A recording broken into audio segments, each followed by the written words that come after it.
No mai, haere mai, tēnā koutou, tēnā tātou katoa, ko Jane tuku ingoa no Ara Taiohi ho. My name is Jane and I have the awesome privilege of working for an organisation called Ara Taiohi. Ara, Pathways to or from, and Taiohi, Young People. Ara Taiohi is the peak body for youth development in Aotearoa. We like to joke that we're still working out what on earth a peak body is, but we know what we do, which is that we hold the space nationally for youth work and for young people and for youth development.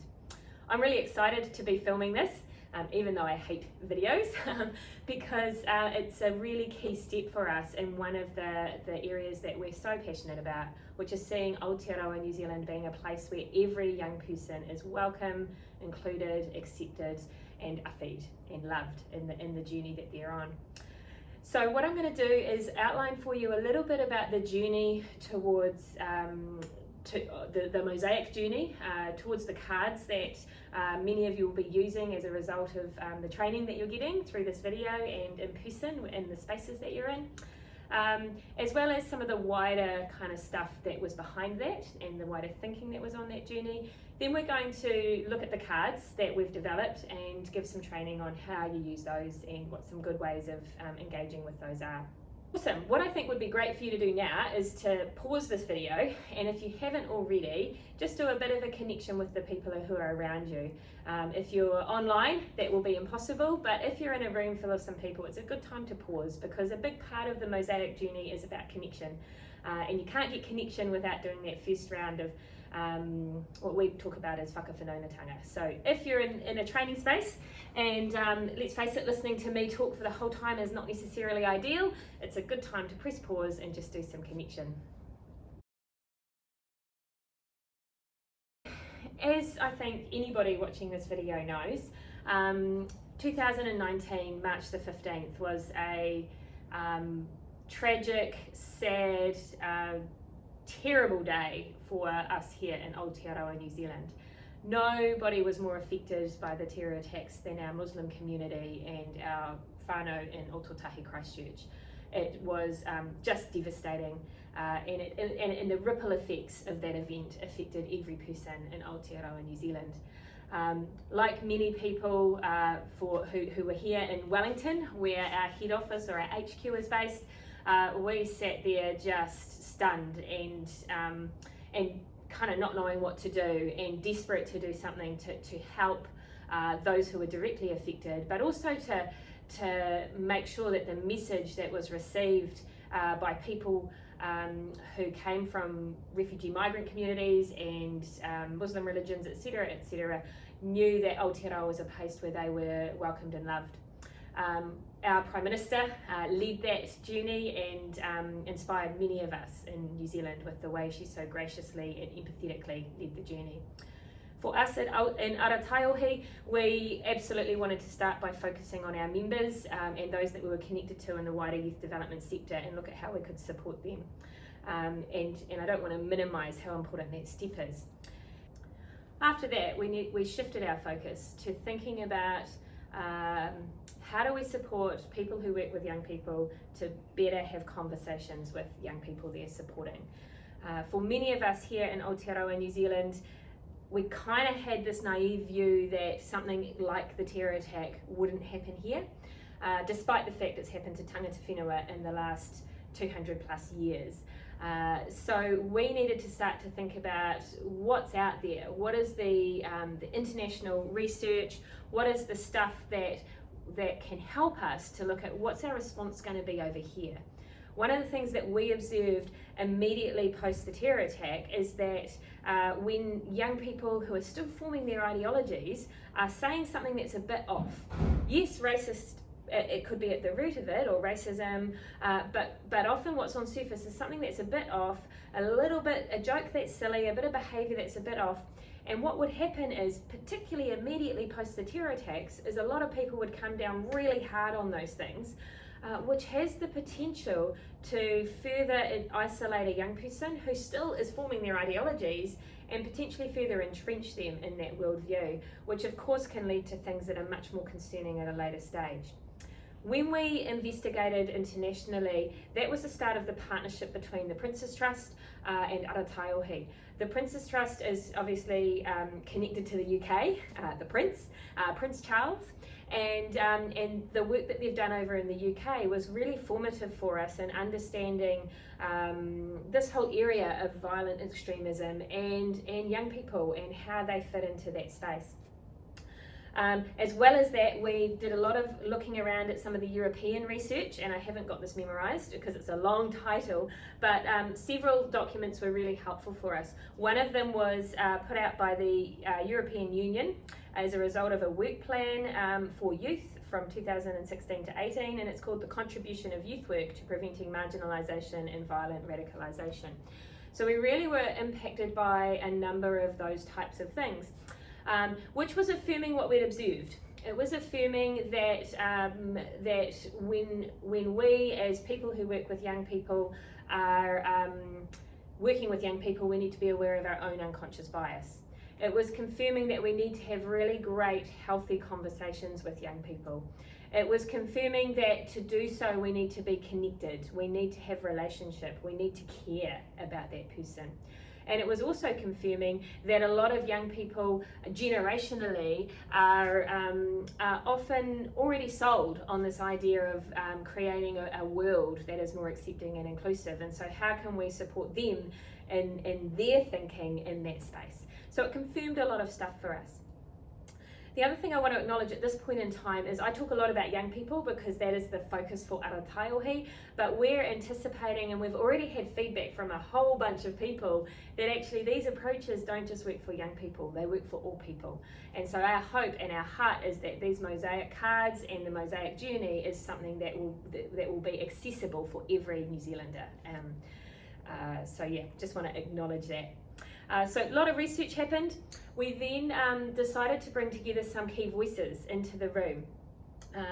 And for that, we needed to acknowledge the people who are working in the ethnic minority space and the incredible amount of knowledge and expertise that exists in that space. We also, however, needed to do a little bit of thinking around how we engage with this topic of violent radicalisation. Because prior to the terror attacks on March 15, if you raised extremism or anything like that, it tended to immediately trigger Islamophobia, which is really unhelpful because these kinds of extreme views exist across society in a whole lot of different ways. And one of the things the terror attack did for us is it highlighted white supremacy and all the intense stuff that happens in that space. And so, to be honest, it was one of the first times in my role, which is not that long, but it was one of the first times in my role that we had to ask ourselves the question, do we have enough Pākehā or white Pākehā New Zealanders in the room for this conversation? So we gathered together an awesome group of people from organisations like Shakti, like UNESCO, like Red Cross, as well as from places like Scouts NZ, to kind of have this conversation around what's the next step? What does this look like? And that group of people, that was a really special time, and that group of people, their wisdom and advice has been key for us in developing our next step. One of the things that I feel personally really passionate about is that it is not the job of ethnic minorities in Aotearoa, New Zealand to address white supremacy. It is the job of white Pākehā New Zealanders to challenge the white supremacy hate views that are out there, and that's something that has been key for us in this journey. So that kind of left us at the stage of looking for key partners and sort of developing and looking at what the resources might be. And at this stage I want to acknowledge UNESCO, who supported some funding for the development of these resources, and the ongoing relationship with Shakti and the Let's Deal With It campaign. Those two groups became really key supporters of this mahi. That has led us to the development of two things. One is a workshop that is designed to support people who work with young people and train them to have great conversations, acknowledging that a lot of the existing tools are there, and really kind of putting some teaching into that space and equipping people to have brave conversations when they need to have brave conversations. The next thing it developed was this beautiful resource here, these beautiful MOSAIC cards, creating cohesion through conversation. These cards were developed with a group of people coming together, looking at how do we create great questions that can start conversation with any young person or any person in any context. Could be around the dinner table, could be in group work, in a youth work or a youth group situation, might be in a classroom. But how do we create questions that can equip people to have those types of conversations? I remember after the terror attacks talking to my two children, my 12 and my 14-year-old, and asking them what they thought about the terror attack. And they both said the same thing. They said, an Australian came here and made us look bad. Interestingly, I was in Australia at the start of the year and talking about this resource, and when I shared that story, the Australians around the table had the exact same view. They said, that's what we thought. Oh my gosh, an Australian went there and made the Kiwis look bad. The scary thing about what sits underneath those statements is it's all about us and them. It's all about us in New Zealand, we're good, and them in Australia, they're bad. And there's a whole unhealthy thing that sits underneath it. And so I was keen for these cards to start having conversations with my kids around why do you think what you do? And what is this happening? What is happening in this space? And so the cards come from that kind of a heart. They're very neutral. We've intentionally designed them to allow somebody to explore what they think. We've ended up putting them into 3 categories. The first category we call mapping opinions, and they're these ones that are the beautiful pinky reddy colour. They ask questions such as, how would you describe your own race?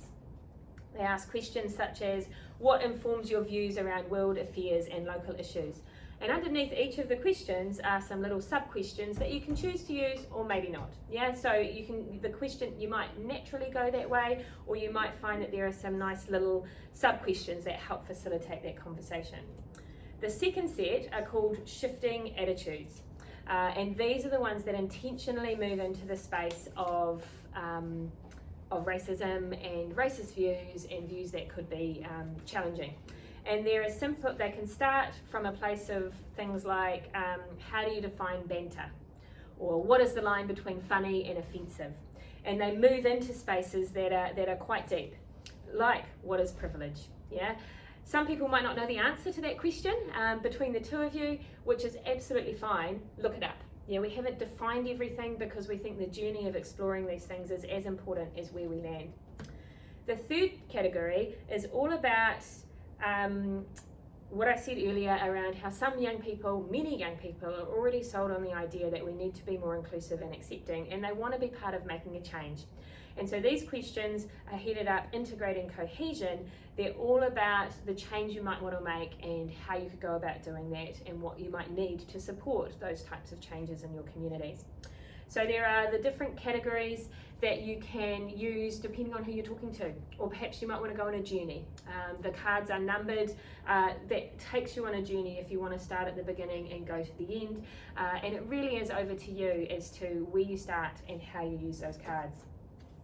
A few things that we want to make really clear as you're using the cards, and you'll see and it will probably come on the screen so I can put this down, the written version, just to give you some hints around how they're intended to be used. I'm going to read them out because I don't want to make assumptions that people are going to read them.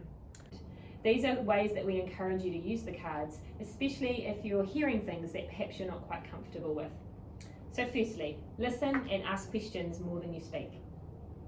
Secondly, seek common ground in your conversations. Listen for those areas that you resonate with and focus on those before you even think about focusing on the areas that you perhaps differ on.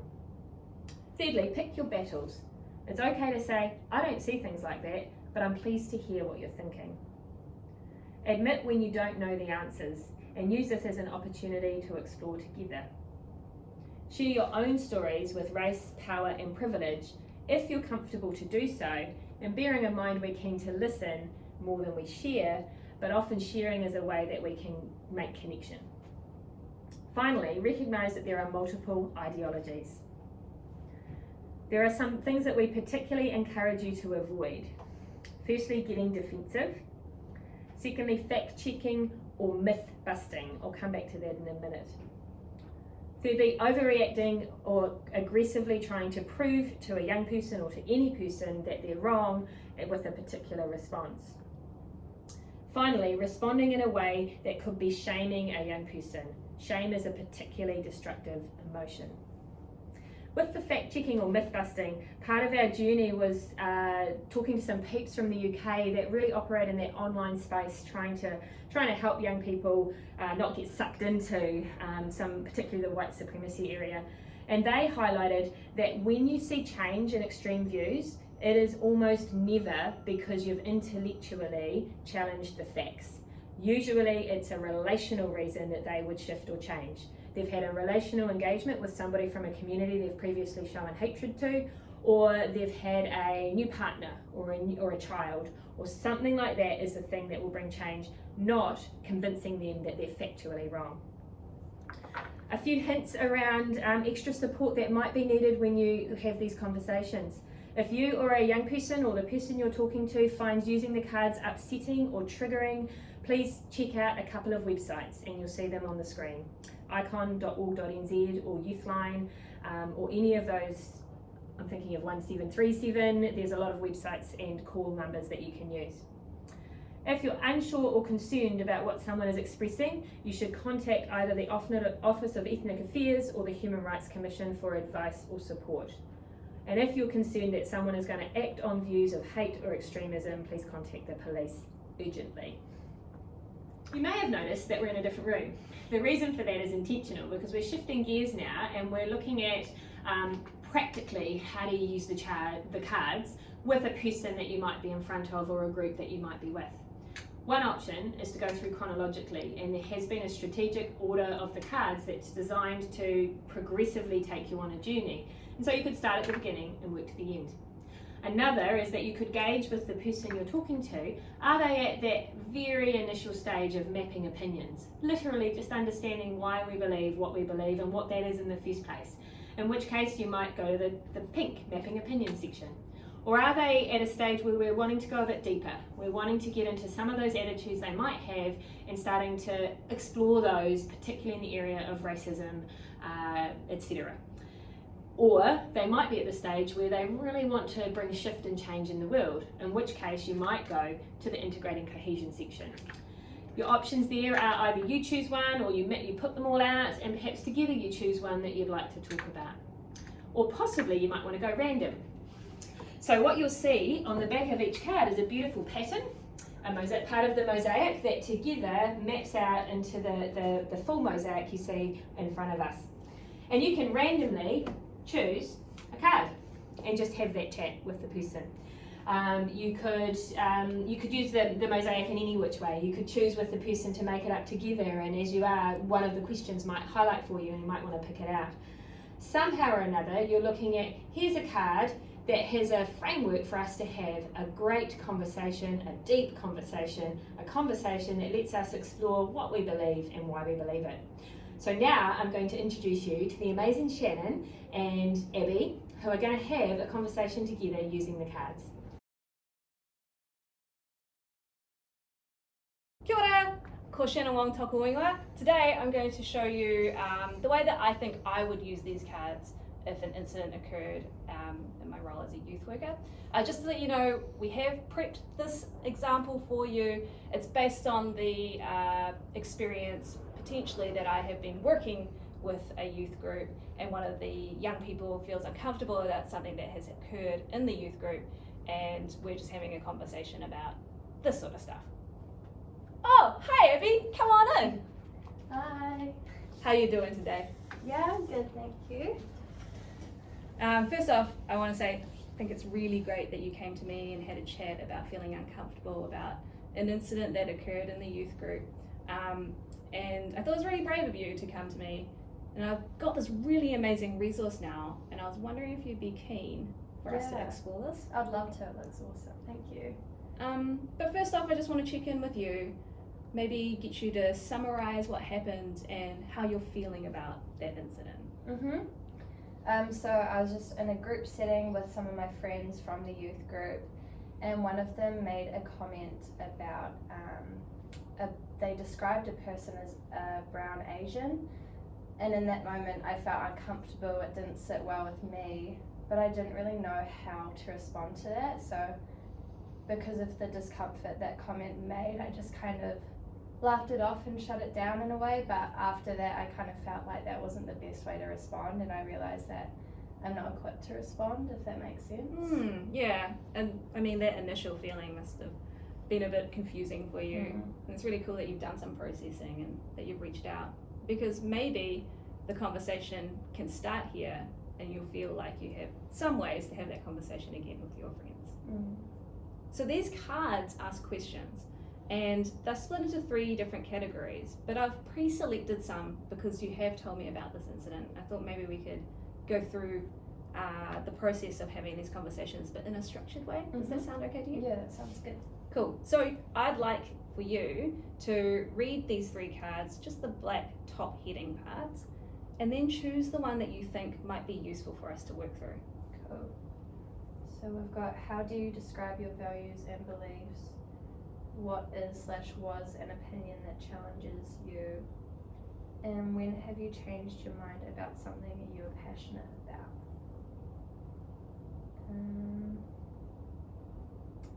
I think I want to go for what is/was an opinion that challenges you. Awesome. Yeah, that sounds like a pretty hefty one to tackle. And I guess I wonder, what's an experience that you've had where you can answer this question? I think an experience would be when someone's expressed beliefs about someone that we consider that is misconceived as someone that's an other, and just the kind of conversational words they use around that. Should I be specific? Only if you want to.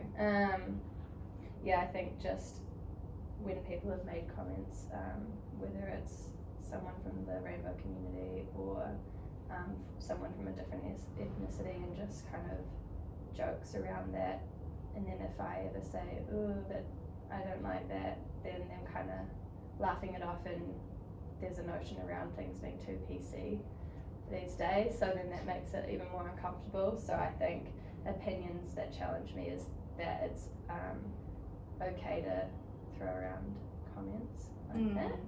And I can see how that incident at youth group has really impacted on you. Yeah, that would be one of those moments, yeah. I wonder, how do you usually respond to people with different opinions? Yeah, I think it depends on who they are. If I don't know them very well, I probably just don't say much at all, because I'm not very assertive as a person, I find. If it's someone that is a close friend of mine, I might question them on it a bit more and say, this is my opinion. So I think it depends on who they are. But yeah, I think often it's me saying what my opinion is and kind of not really understanding why that's their opinion. I mean, that sounds like a really legitimate way to have a conversation with somebody. Because what I hear is that you want to have understanding about why another person would be saying that. Would you feel comfortable having that conversation with your youth group friend? Yeah, I think I would. Yeah, I think it would be cool. Amazing. Well, I'm hoping that a few more of these cards will help you find some of the language around how you can have these conversations, because it isn't about you shutting down that conversation with your youth group friend. It's about having a wondering, and I think that these cards are really great for that. Cool. Would it be okay if we moved on to another one? Yeah, totally. So I've chosen 2 others that I would wonder if you could consider which one you might want to chat about and read out loud for me. There's, how do you define banter, and what's the line between funny and offensive? I want to go for what's the line between funny and offensive. Yeah, fair So call. I'm trying to find that myself. Yeah, same actually. Like for me, I often really have to check in with what I'm laughing at sometimes, because I get pulled into situations because I have a lot of friends who do drama or theatre or use words and kind of acting, and I don't know necessarily if they're doing it just to get my reaction. And so sometimes I find myself, analysing what my initial laugh or chuckle is all about. For me, I just wondered, because we've worked together for a while now, you know that one of my values is my family and what my ancestry is, my whakapapa to China. And so I draw a very strong line against that usually. But when you came to me about that incident, I felt uncomfortable, but I didn't feel like I had to draw a big line against it because I didn't think it was my role. And so I really enjoyed that you came to me and thought about how you could be the one that leads that change in that space. Yeah. Can you tell me about what you think this means to you? I think for me, I know that I personally don't find things funny when it's centered around a judgment on someone else, which I know that other people find that funny, which I think is the hard thing. And in things such as stand-up comedy, that's a big part of it, is to pull someone out and kind of make a joke about them. And I personally find that uncomfortable in any sense. So I think the line between funny and offensive is if it's something that everyone can enjoy, not necessarily everyone finds it crack up, because everyone's got a different sense of humour, but everyone can see the humour in it. So if there's a group that it offends and they don't even really see the humour in it, then I don't think that's very funny and it crosses the line into offensive. So I think for me it would be something that as a collective everyone can see the humour in it, if that makes sense. Yeah, and sometimes you get that feeling like when the joke comes and the crowd is just like a bit muted and you're like, oh, now I feel uncomfortable because I don't think it's landed very well. And there's a whole lot of reasons why it hasn't landed so well, but I guess what I'm hearing is that you have this value proposition that if it's going to hurt people, then it's just really not funny. That's what I think. I was getting at. And so I wonder if maybe we just chat about previously that youth group friend of yours. Have you had a really good time with them with some of their jokes before? Yeah, I think I have, when they've more joked about things that aren't directed towards other people and maybe experiences that they've had. So even if it's a bit self-deprecating humour, as long as they balance it with being uplifting, it seems more okay when they're able to draw on their own experiences and laugh about those with you, rather than calling out someone that isn't fully related to them or that they may not fully understand. So I think it's not them as a person that makes me uncomfortable, and it's not their humour as a person, it's just when they cross that line into other things. That's really aware of you, I think, because what you've identified is it's just a behaviour or an incident or throwaway comment that's really made you feel uncomfortable, but you've got a relationship with this person and you do enjoy some of their jokes and their personality in that space, right? And would you feel comfortable having a chat about that, identifying that you enjoy parts of what's going on but some of it makes you uncomfortable? I mean, I think that space when you're someone's friend is always hard, especially if you don't do that often with that person, but I think they are quite an aware person and they do like to learn. So I think it would be cool to be able to have that conversation and to say it's not you as a person, it's just that behaviour that you showed that made me uncomfortable. So Oh, awesome. I really like that some of these questions are asking about like just knowledge of other groups that are cultural groups, but they make fun of themselves. And I'm wondering what your thoughts are. Like this question says, have you heard of the Laughing Samoans? Have you heard of them? I haven't actually. Yeah, cool. What I know about them is that they're like a group of men who put together a bit of a troupe and they put on a show. But yeah, I think that's how they kind of present themselves. They're Samoans and they want to make people laugh, and they often make fun of their own culture in that space. And I've really enjoyed some of their stuff, but now I question like, what should I? And I think that's okay. Like it's okay to be like, maybe that isn't that funny, but I have laughed at it before. And I think that's something that we need to just keep remembering and reflecting on, but not making it like a line in the sand. Does that make sense? Like it's kind of case by case, and epic. Cool. Is it okay if we move on to the next couple of cards? Yeah. Awesome. So the last two is, these ones kind of like I refer to as aspirational, or things that we hope and dream for in the future, particularly around, you know, making ourselves feel comfortable with all people. So I'm wondering if you could, again, read out the headings and then choose one of them to have a chat about. Cool. So if you could change one thing in your community, what would it be? And if you could change one thing in your home, school, or work, what would it be? I think I would go for, if you could change one thing in your community, what would it be? Choice. Why would you pick that one? Because when I think about my home, work, or school, they're all very different spaces from each other, and I could have just picked one. But yeah, I think community-wide, there's things that I notice. Yeah, awesome. What are some of the things that you're noticing that you kind of want to change? I want there to be more, I just really value education, and I think there needs to be more ways in which people can be educated, like I said, about people that are misconceived as being other. So it's not just providing spaces for people of different ethnicities that doing that, but also creating spaces where they can educate other people on their world. I think that would be really cool, and I think it's really relevant to this as well.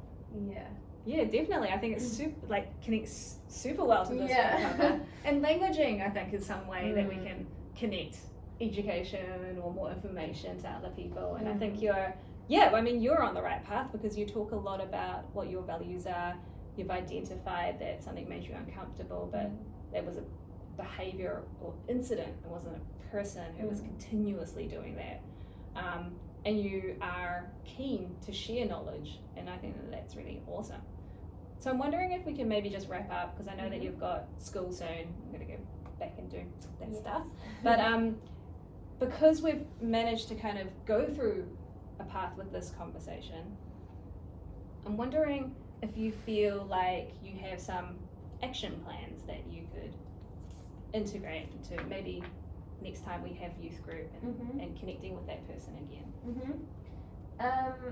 Yeah, so looking back on what we've talked about, I guess it's kind of cool because I can see a more clear path of how that conversation might look.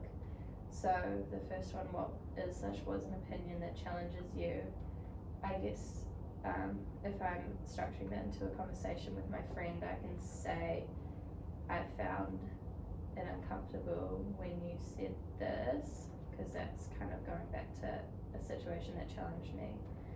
Then I guess I can say why I found it uncomfortable, and maybe ask them the next question, which is what's the line between funny and offensive. And kind of explain. That kind of leads into why I found it uncomfortable, is because I find that line is that I know that it could have offended someone. Well, I feel that it could have offended someone.